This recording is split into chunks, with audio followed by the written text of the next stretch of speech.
자, 코스피가 오늘은 2052선에서 마감되었습니다. 오늘은 2042선에서 출발했지만 장중의 상승 흐름에서 다시 한번 하락으로 전환하게 되었습니다. 전거래일 대비해서는 1.91포인트, 0.09%의 약세가 이어졌습니다.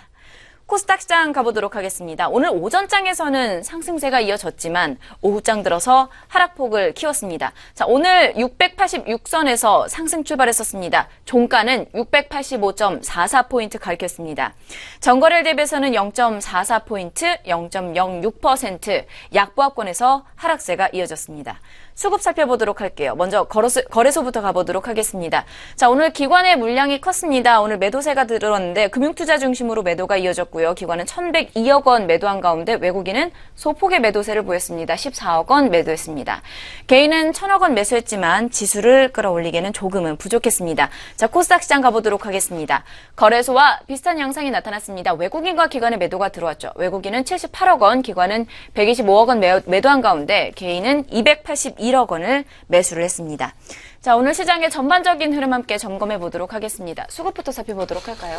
예, 수급상 두세 가지 특징을 짚어보도록 하고요. 그리고 오늘 그 면세점 얘기도 잠깐 언급을 좀 할까 합니다. 일단 현재 외국인들의 수급상 특징은 선물에서 나타나는데요. 오전 10시 정도까지는 대규모로 순매도 2,500계약 정도 매물이 출회되면서 지수를 압박했었고요. 그에 따라 우리나라 시총 상위주 삼성전자를 중심으로 해서 외국인들 매물 압박에 밀리는 그런 모습이 나왔다가 10시경부터 현재 포지션이 바뀌는 모습을 보이며 결국에는 672계약 순매수로 전환된 모습이 나타났다는 건데, 그만큼 지금 현재 시장, 특히 시장 상황이 애매한 박스권일 때 외국인들의 선물 수급에 상당한 영향을 받는다 말씀드린 바 있었는데, 그런 모습이 재현됐다 이렇게 보시면 되고, 그 한가운데 삼성전자 주가가 있다 이렇게 보시면 될 것 같습니다. 또 한 가지 특징은 기관에서 나타나는데요. 금융투자권에서 1,300억 원이나 순매도를 했습니다. 그것을 제외한다면 기관들은 사실상은 소폭이나마 순매수죠. 하지만 금융투자는 상당히 단기적으로 민감한 그런 모습을 보이는 그런 기관인데요. 그들은 보통 차익 거래 등을 많이 합니다. 오늘은 매도 차익 거래를 했을 텐데요. 매도 차익 거래를 할 때는 현물은 매도, 선물은 매수를 하는 것이 보편적인 플레이입니다. 하지만 현물만 매도하고요. 선물은 거의 매수를 하지 않았습니다. 그런 측면에서 본다면 금융투자권에서는 지수로 봤을 때 현재 상황은 그렇게 유리한 상황이 아니다.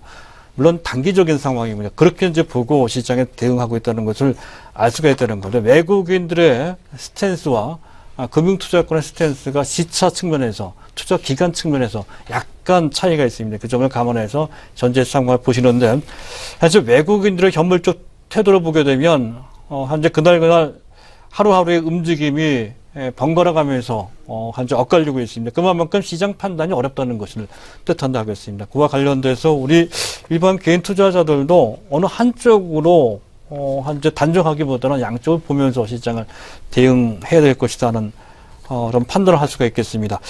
자, 그리고 면세점 얘기인데요. 어제 입찰 마감이 됐죠. 서울 4곳, 지방 2곳에서 6곳, 특히 대기업용 서울시내 면세점은 3곳. 여기에 지금 입찰한 업체들이 HDC, 신라, 신세계, 롯데, SK 워커힐, 현대백화점 5곳인데요. 하지만 이들 주가가 코리아 그랜드 세일과 관련돼서 올라가 현대백화점이나 신세계, 롯데 쇼핑을 제외하고서는 그렇게 별반 신통한 모습을 보이지 못했다는 것은 그만큼 이제는 현재 면세점에 진출한다는 것이 더 이상 호재가 아니라는 것이죠. 사실은 그 전부터, 1년 전부터 1년도 더 된 것 같습니다만은 그때 당시부터 호재가 아니었습니다. 그 점과 관련돼서 어떻게 버블이 형성됐는지를 차트를 보면서 다시 한번 복기를 좀 해볼 필요가 있다는 건데요.